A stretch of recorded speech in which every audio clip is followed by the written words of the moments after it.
My favorite son, Richard, walked into my house with a piece of paper in his hand and said, "Mom, sign here. We're having you committed." And I watched that word, committed, echo in my living room like he was asking me to pass the sugar, while his wife Vanessa stood behind him with fake pity on her marble cold face. And I looked down at the thick document full of words like incompetent and power of attorney and asset management, and realized this wasn't about my health at all. This was about my paid off house and the inheritance from William that I'd never touched. And my favorite son, the golden boy I'd sent to law school by selling my husband's car and taking out loans I spent 8 years paying off while working 2 jobs and sewing burial clothes all night on my Singer machine, was standing in my kitchen trying to steal everything I'd fought for since William died in that construction accident when Richard was just 6 years old. If you want to know how a 72-year-old widow from Cleveland, who raised 4 children alone after her husband's hard hat came home covered in dust from the site where he died, who cleaned rich men's offices by day and hemmed fancy ladies' dresses by night with fingers so sore she'd cry into her pillow, who sold her grandmother's pearls to pay for Richard's textbooks and went a whole decade without buying herself a new dress because every penny went to Thomas's sneakers and Christina's braces and Michael's diapers, but the biggest share always went to Richard, her star, her straight-A student, her ticket out of poverty. How that woman discovered a crumpled credit card bill in her trash showing Richard owed $27,000, called her friend Dorothy, who knew a shark lawyer named Samuel Crawford, and set up an irrevocable trust 5 minutes before signing Richard's conservatorship papers so that when he walked into the bank the next morning, trying to transfer $75,000, he discovered his mother's account had a balance of $0 because everything was locked in a trust he couldn't touch. Then at dinner that night, she revealed she knew about his $150,000 debt to loan sharks and had bought the entire debt, so now he owed her and would spend the next 5 years paying monthly while she moved to Florida to watch the sunrise over the ocean. Hit that subscribe button right now because this is about learning that when you underestimate a woman who survived widowhood and poverty and raised 4 children on grit and Singer machine stitches, you get outsmarted by the woman who taught you everything you know, but not everything she knows. I'm Margaret Thompson at 72 years old, 1 year after my son tried to have me declared mentally incompetent, now living in peace while Richard sends me monthly spreadsheets accounting for every dollar he spends. Where are you watching from? My name is Margaret Thompson. Everyone calls me Maggie. I'm 72 years old and I've lived in Cleveland, Ohio my entire adult life. I worked 2 jobs for 15 years after my husband William died in a construction accident when I was just 28 years old. By day, I cleaned the offices of rich men downtown on Euclid Avenue. By night, after putting my 4 children to bed, I sat at my old Singer sewing machine hemming dresses and mending clothes for fancy ladies in Shaker Heights. My fingers were always sore. My back ached in a way that sometimes made me cry quietly into my pillow so no one would hear. I went a whole decade without buying a new dress for myself. Every single spare penny was for them. For Thomas's brand name sneakers, for Christina's braces, for Michael's diapers. But the biggest share always went to Richard. He was my star, the boy who only got straight A's, who won the debate competitions. He was my ticket out of that life of scraping by. I invested in him like you invest in the stock market. I sold William's car, our only luxury, to pay for a college prep course. I took out a loan that took me 8 years to pay off to send him to Case Western Reserve for law school. I sold my grandmother's pearl necklace to pay for his textbooks. On his graduation day, he hugged me in front of everyone in that black cap and gown and whispered in my ear, "This is all for you, Mom. I'm going to give you the world, you'll see." And for a while, I believed him. I believed him when he passed the bar, when he got his first job at a fancy law firm downtown, when he married Vanessa and bought that house in Beechwood that looked like something out of a movie. But the world he promised never came. What came were generic Christmas cards, rushed phone calls on my birthday, excuses. "Oh, Mom, this weekend is just slammed. Vanessa's parents are in town. We'd love to come for Sunday dinner, but we have a charity gala we just can't miss." And me, the foolish mother blinded by pride, I always said, "That's all right, son, Mama understands." But Mama didn't understand how that boy, the boy I gave my health, my sweat, and my tears for, could be sitting right there in front of me with the cold eyes of a bank manager turning down a loan. That's what happened 3 days ago. Richard walked in with a piece of paper in his hand and a voice I'd never heard before, a cold, arrogant, bossy kind of voice. He said, "Mom, sign here. We're having you committed." Those 2 words, committed, they just echoed in my living room. It was like the floor, the sturdy linoleum I'd stood on for 50 years, had just vanished right out from under my feet. Vanessa was standing behind him, peeking over his shoulder with this look of fake pity on her face. She looked like a marble statue, cold, expensive, and completely soulless. So I did the only thing my survival instinct told me to do. I shrank. I let my shoulders slump, blinked slowly like I was trying to process something real complicated. I tilted my head and used the shakiest voice I could find. Committed, but why, honey? I don't feel sick. Richard sighed, that impatient sigh I knew so well. He sat down in the chair across from me at my kitchen table and pushed the paper closer to my hand. He explained like he was talking to a child that they were worried about me, that I'd been forgetful lately. And then he started the list. He reminded me of the week before when I supposedly left the stove on. He brought up last month when I lost $200 I'd taken out of the bank. He said I'd probably thrown it in the trash by mistake. At the time, I didn't question it. But now the memory of him walking into the kitchen right when I was looking for that money came back to me with terrifying clarity. He'd helped me look for it, of course. And while he talked, my whole life flashed before my eyes like a movie. I saw myself at 28 getting the news that my William wasn't coming home. His hard hat on the table covered in dust from the construction site, four little faces staring up at me, not understanding why their mama was crying like that. Thomas, my oldest, at 11, trying to be the man of the house. Christina at 8, already looking after Michael, my 2-year-old baby. And Richard, my Richard, just 6 years old, quiet in a corner with his big, frightened eyes. That night, after I put them all to bed, I looked at myself in the mirror and I made a promise. I promised myself and my William, wherever he was, that those children would have everything, that I would be both father and mother, and I was. My God, I truly was. His voice pulled me back to the present. And that's why, Mom, it's for the best. It's for your own safety. Vanessa added in her syrupy little voice, we just want to take care of you, Margaret. You've taken care of everyone your whole life. Now let us take care of you. Take care of me. They wanted to take care of me. I looked down at the paper. It was a thick document full of fine print they thought I couldn't read. I saw words like incompetent, power of attorney, asset management. And then it hit me. This wasn't about my health. It never was. It was about my money, my paid-off house. The small inheritance William left me that I never touched, saved for a real emergency. Apparently, the emergency had arrived. Only the emergency was them. An icy feeling washed over my heart. The pain gave way to something new, something cold and sharp, a clarity I hadn't felt in years. I lifted my head and looked my favorite son right in the eyes. I forced a fragile smile, the smile of a confused, scared old woman.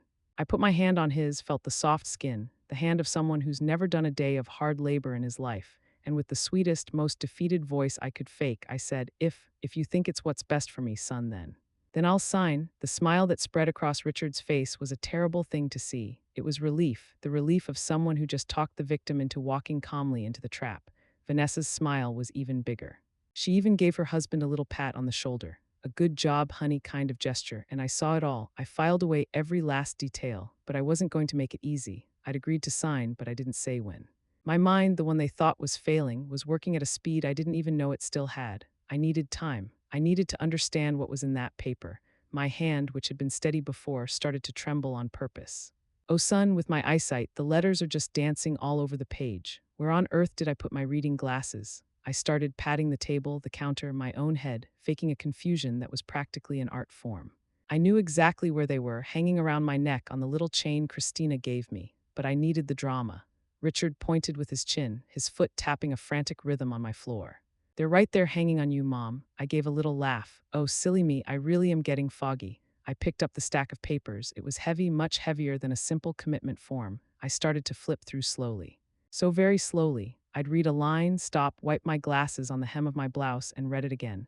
I could see the two of them shifting in their chairs. Their impatience was so thick you could feel it. And while I pretended to read, I replayed the list of my lapses he'd used against me. The stove being left on, I remembered Vanessa was here that day helping me bake a cake. She was the last one out of the kitchen. Could she have? The $200 missing. I remembered Richard showing up so helpful, saying, calm down, Mom, money comes and goes. He'd made me a coffee, calmed me down, and now he was using it against me. My, there's an awful lot of writing here, isn't there? I said with a tired sigh. I think I need a glass of water. My mouth is dry. Vanessa jumped up, but I held up a hand. No, dear, let me get it myself. I still know where the faucet is. As the glass filled with water, I watched them out of the corner of my eye. They were whispering. Richard was pointing at his watch. They were in a hurry, a real big hurry. Finally, I looked at them over the top of my glasses. Look, I'll sign it, I trust you, but I want Thomas and Christina to be here, to be witnesses, so they know I'm doing this of my own free will because it's what's best for me. Richard's face fell right then and there. Vanessa tried to argue, but I insisted with my stubborn old lady voice. Richard saw he wasn't going to win. He stood up frustrated. We'll come back tomorrow with everything arranged. He snatched the papers off the table and put them back in his expensive leather briefcase. They left with cold kisses on my cheek that had no warmth at all. As soon as the front door clicked shut, I stood still for a good 5 minutes. The performance was over. My spine straightened. The tremor in my hands disappeared. The frail, confused woman left with them. In her place stood Maggie, the woman who raised 4 children on her own, the woman who survived. I walked over to the kitchen trash can to throw out the morning's coffee filter. And that's when I saw it. Crumpled up amidst the eggshells and used napkins was a piece of blue and white paper. With my fingertips, I picked it out. It was a credit card bill. The name at the top made my heart leap, Richard M. Thompson, my son, and at the bottom, circled in red with a note that said current past due, was the balance, $27,482.16. My blood ran cold, $27,000. The desperation in his eyes, the hurry, it all started to make terrible sense. This wasn't concern, it was desperation, and the cure for his desperation was my house and my money. I folded the statement carefully like it was a piece of evidence in a crime, and maybe it was. I tucked it inside my old recipe book between the page for pierogies and the one for William's goulash. Nobody would ever look there. I spent a sleepless night. Every creak in the house made me jump. In the morning, with a tired face and puffy eyes, I knew what I had to do. I needed an outside voice, someone who wasn't in the middle of this hurricane. I called Michael, my youngest, the one who never quite got his act together, but who, out of all of them, had the purest heart. When I asked casually if he'd talked to Richard lately, there was a silence on the other end of the line. Then Michael just spilled it. His voice got low, like he was telling a secret. He told me things weren't going well for Richard, that he and Vanessa were living a millionaire's lifestyle with trips to Europe, a Mercedes and a BMW in the driveway, dinners at restaurants where one plate cost my whole month's pension check. He said there was a rumor about Richard getting mixed up with the wrong people, some high-risk investments that sounded more like gambling. And then Michael said the words that finally buried the foolish, proud mother who still lived inside me. Mom, Richard's living in a world that isn't his. He's always been ashamed of where we came from, and sooner or later the bill comes due for everyone. I hung up the phone and the tears finally came. I cried for the betrayal. I cried for my own blindness. How could I have raised a son who was ashamed of me, of our story, of the sacrifice I made? I walked through the house touching the furniture. The set of encyclopedias I bought on a 12-month payment plan because Richard, at 10 years old, said he wanted to know everything in the world. I bought those expensive books at a time when the roof had a leak. The leak stayed, but my son had the world's knowledge at his fingertips. His graduation picture, my golden boy, smiling with his diploma in hand. My diploma, I had paid for every letter on that piece of paper, and then the grief began to change. The tears dried up, and in their place something hard and cold as a stone settled in. It was rage, a cold, calculating rage. The rage of a lioness who realizes the predator isn't outside the den, but inside it, and it's her own cub. They thought I was a weak, senile old woman, easy to fool. They had forgotten who I was. They had forgotten the woman who faced the world alone with 4 children. They had made a mistake, a very, very big mistake. I picked up the phone again. My hand wasn't shaking anymore. I dialed a number I'd known by heart for 40 years. Dorothy, it's me, Maggie. I need help. I think my own son is trying to destroy me. Dorothy was silent for a moment. She'd known me since our kids were in diapers. She'd watched Richard grow up. She'd seen my sacrifices. Finally, her voice came out firm. Maggie, don't you leave that house. I'm on my way. I'll be there in 20 minutes. When Dorothy arrived, she gave me a strong hug and made me sit down. I told her everything, Richard's visit, the cold voice, the lapses he'd listed, the crumpled credit card statement, the conversation with Michael. When I finished, Dorothy looked me right in the eye and said something that gave me the strength I needed. Maggie, they underestimated you. They thought you were the same woman who'd just bow her head to everything. They forgot who they're dealing with. She stood up and grabbed her purse. We need a professional. We need a shark. And I know one, an old attorney named Samuel Crawford. I hesitated. Lawyer, that's Richard's world. How could I fight my own son on his home turf? Dorothy held my chin and made me look at her. Maggie, your son declared war on you inside your own house. You have 2 choices. You can surrender and go wither away in some facility while he burns through your money, or you can fight. Which is it going to be? That shook me. She was right. I took a deep breath and said, we fight. The next day, Dorothy drove me to Mr. Crawford's office. It was an old room filled with leather-bound books and smelling of wood polish and old paper. He was a tall, thin man with silver hair and piercing gray eyes that seemed to see right through you. He served us coffee and asked me to tell him the whole story without leaving anything out. I told it all. When I was done, he sat there for a long time looking at his notes. Finally, he looked up, and for the first time I saw a glint in his eyes, a glint of interest, almost of amusement. Mrs. Thompson, your son is ambitious, but he's an amateur, and he's greedy. Greed makes people sloppy. He explained that it wasn't a simple commitment request, it was a petition for a conservatorship with full power of attorney. In plain English, they wanted a judge to declare me mentally incompetent and for Richard to become the legal owner of everything I had. He could sell my house, clean out my bank accounts, and I couldn't do a single thing about it. My stomach turned over. What can I do? I asked. Mr. Crawford smiled. A thin smile, the smile of a man who just saw the perfect move in a chess game. We're going to use their arrogance against them. Their hurry is our greatest asset. He turned to an old printer in the corner and started preparing documents. As the pages came out, he explained the plan. It was audacious, it was risky, and it was absolutely brilliant. He handed me a small stack of papers, 4 or 5 pages, much thinner than Richard's. Mrs. Thompson, your son is going to come back tomorrow with his siblings to pressure you into signing, and you are going to sign their document without hesitation. My eyes widened in confusion. He continued with that shark's grin on his face. But 5 minutes before you sign their document, in front of 2 witnesses you trust, you are going to sign this one. He tapped his finger on the paper. This document creates an irrevocable trust. It takes everything that's yours, the house, the savings, every penny, and puts it into a legal lockbox with a trustee in control. He paused, letting the information sink in. From the moment you sign this, you will legally no longer own anything, and the power of attorney your son will have in his hands won't be worth the paper it's printed on. His eyes gleamed. They are going to walk out of your house thinking they've won the lottery, and they will only find out the truth when they try to cash the ticket, and then the show will begin. I spent the rest of that day and the next night rehearsing my part. In front of my bedroom mirror, I practiced the vacant stare, the trembling hand, the weak voice of someone losing their grip on the world. The fear was gone. In its place was a cold calm. I was no longer a frightened victim. I was an actress about to walk on stage for the most important performance of my life. Just as Mr. Crawford predicted, Richard called me the next morning. His voice was pure honey. He said Thomas and Christina agreed it was for the best, that they were coming over to give me support. I answered with a wisp of a voice, all right, if it had to be, then so be it. It was showtime. I called Dorothy and my next-door neighbor, Professor James, a retired history professor, above all suspicion. Following the lawyer's instructions, I told them my son wanted me to sign some important papers, and that for my own safety, my lawyer had instructed me to sign another document first in front of witnesses. They agreed to come at 1:30 and act as naturally as possible. At 2 o'clock sharp, the doorbell rang. There they were, all three of them, Richard in his expensive suit with the somber air of a concerned son. Vanessa beside him in a tasteful dress with an expression of angelic sympathy that made my stomach turn. Christina's eyes were red like she'd been crying the whole way over. Thomas stood with his arms crossed, his face grim, looking anywhere but at me.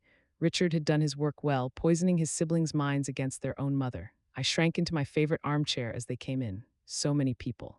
Is it a party? Richard hurried to say no, that they were here for our family matter.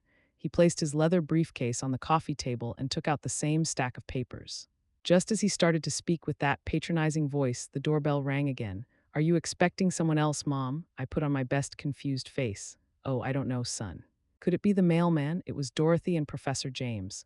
Oh, I'm so glad you're here. Come in, come in. Richard's irritation was barely disguised. I cast my bait. Oh, son, I invited them. Such a big decision.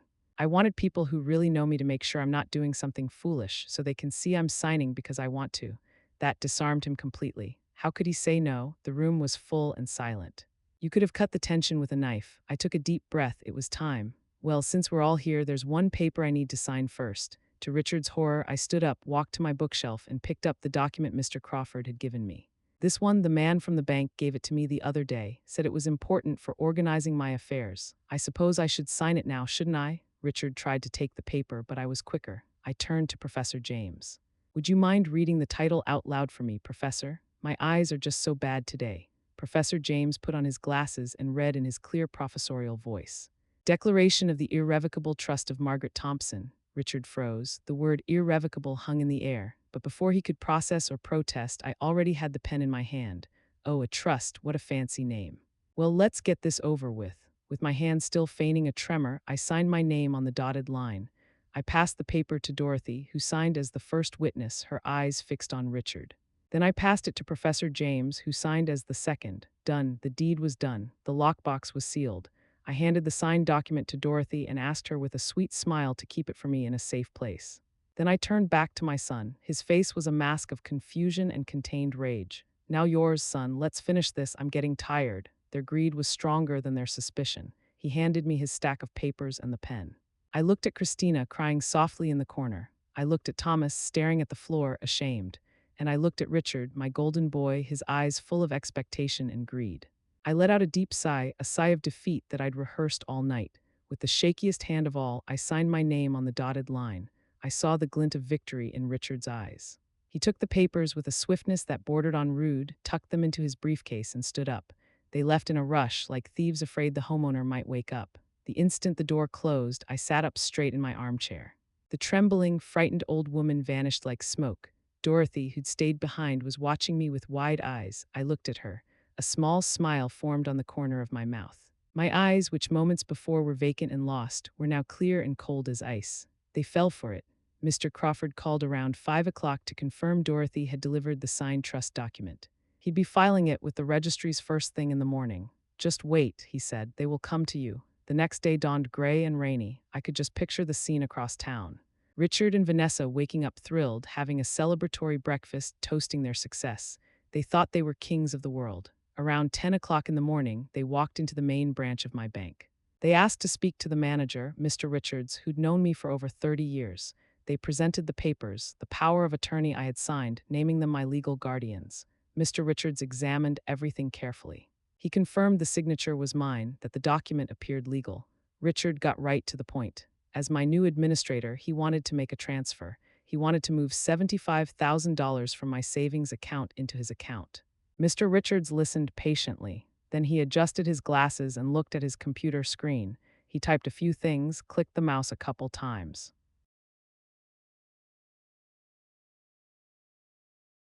Finally, he looked up at them and, with the calmest, most professional voice in the world, informed them that the power of attorney they held was in fact valid.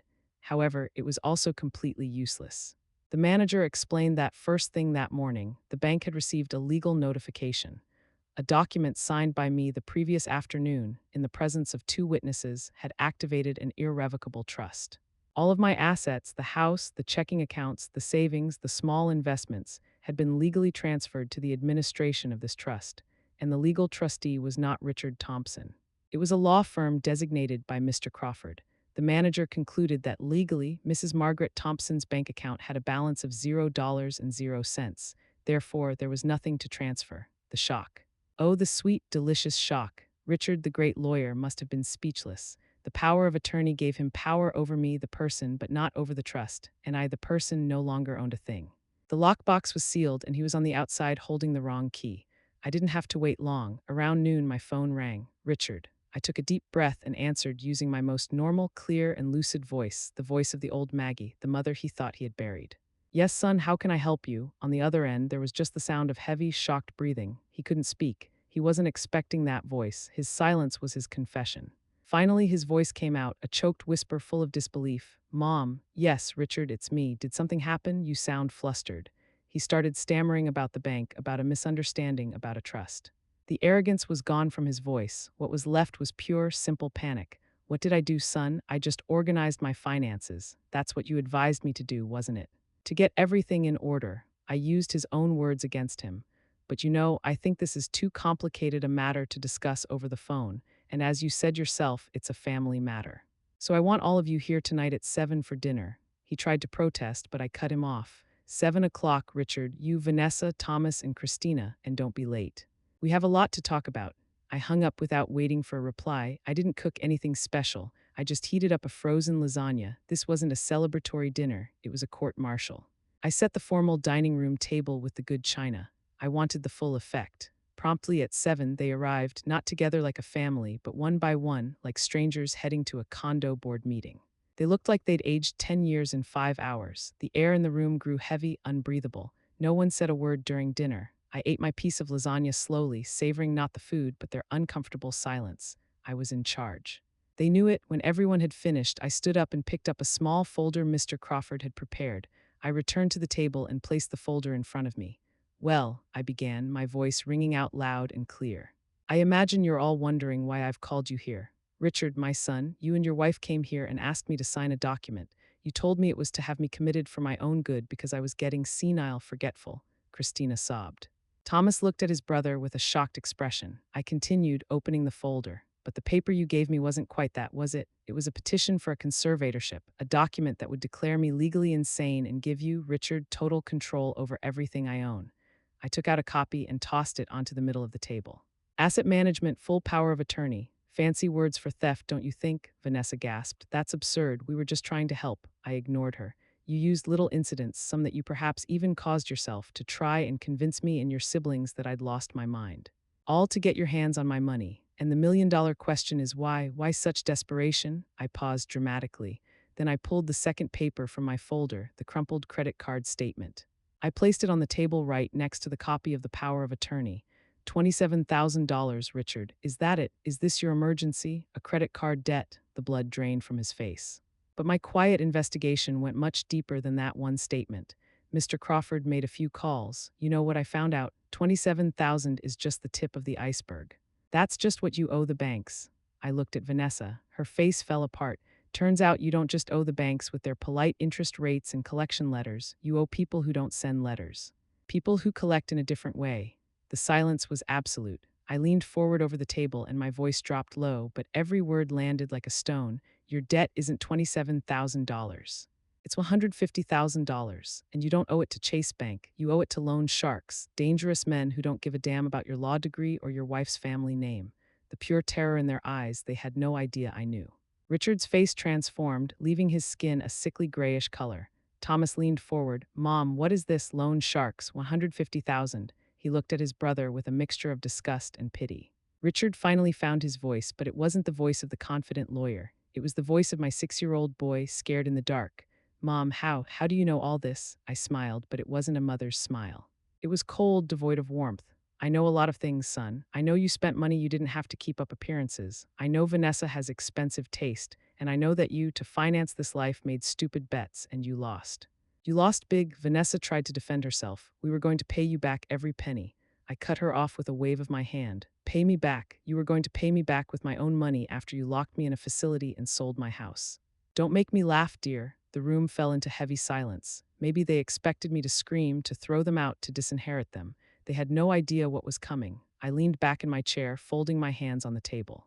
When I found out about this debt, about these men, I had a choice to make. I could have just protected myself, let you two deal with the problems you created. I saw a flicker of hope in his eyes. I could have done that.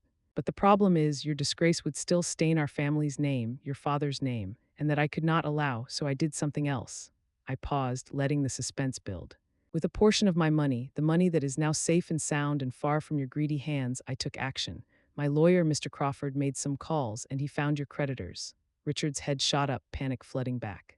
Mom, no, what did you do? You can't get involved with those people. They're dangerous. Well, look at that. Suddenly he's worried about me. How touching. I went on. We had a conversation, an interesting negotiation. They wanted their money, and I wanted the problem solved, so we reached an agreement. Everyone at the table held their breath. I looked directly into the eyes of my favorite son and delivered the final blow. I didn't pay off your debt, Richard. I bought it. It took a second for the information to register. Richard understood immediately. The blood vanished from his face. Your $150,000 debt didn't disappear. It wasn't forgiven. It just changed ownership. As of today, you no longer owe a bunch of faceless criminals. Now you owe me. I stood up from my chair and walked over to where he sat, paralyzed. I leaned in, speaking low so only he and his wife could hear, and I will collect every single penny with interest. But my interest isn't like theirs. Mine is worse, because with every payment, every single month, you will have to look me in the eye.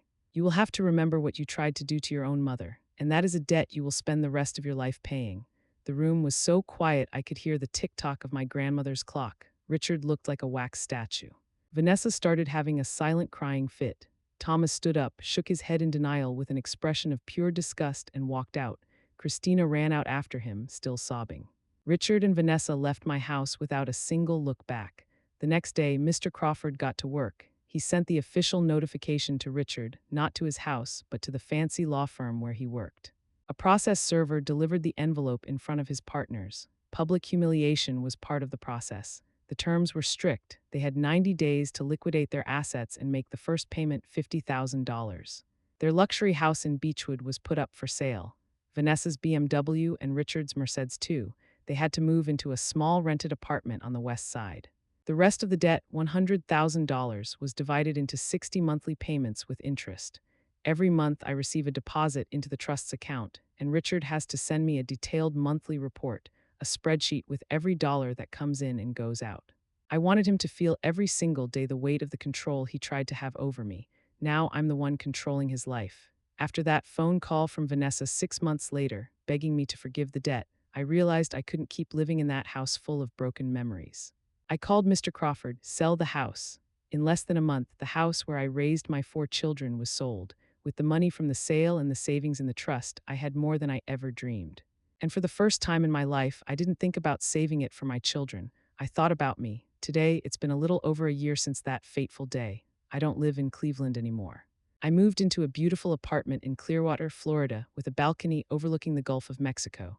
Every morning, I sit on that balcony with my cup of coffee and watch the sunrise over the water, and I breathe. I breathe air that doesn't smell like the past, like pain, like ingratitude. Michael, my youngest, came to visit last month with my grandkids. The money from the trust is paying for his children's college. I pay the tuition bill directly to the university. I learned my lesson. Michael told me that Richard and Vanessa are still living that tight little life. He saw her at Target pushing a cart, her hair roots showing, her face worn out. Their expense spreadsheet still comes every month, right on time. They still have about 3 years of payments left. Richard lost his job at the law firm. The story got out. Nobody wants a lawyer who tried to outsmart his own mother and lost. He's working now as a contract attorney for a small firm, makes about a third of what he used to. His humiliation is the interest payment on my soul. With Thomas, our relationship is better than it's ever been. He calls me every Sunday. For the first time, he sees me not as the mother who always favored his brother, but as a strong woman. Christina is still distant. She sends me cards on holidays. Maybe one day she'll understand. I traveled. I went to Italy, something I dreamed of my entire life.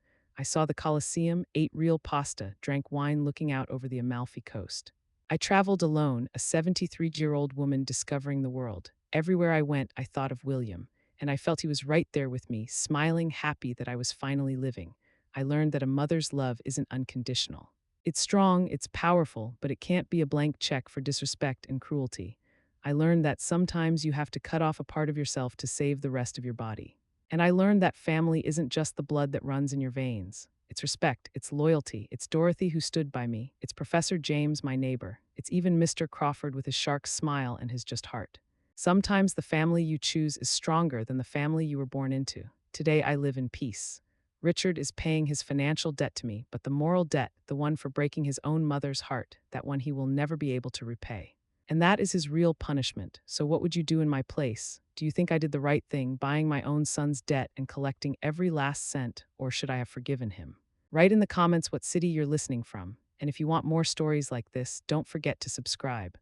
I'm Margaret Thompson, 73 years old, and I'm living proof that you should never underestimate a woman who survived widowhood poverty and raised 4 children on nothing but grit and a Singer sewing machine. From my balcony in Clearwater, I watch the sunrise every morning and breathe free air. Thank you for listening to my story and subscribe to my channel. This is how we can support each other. See you in next video.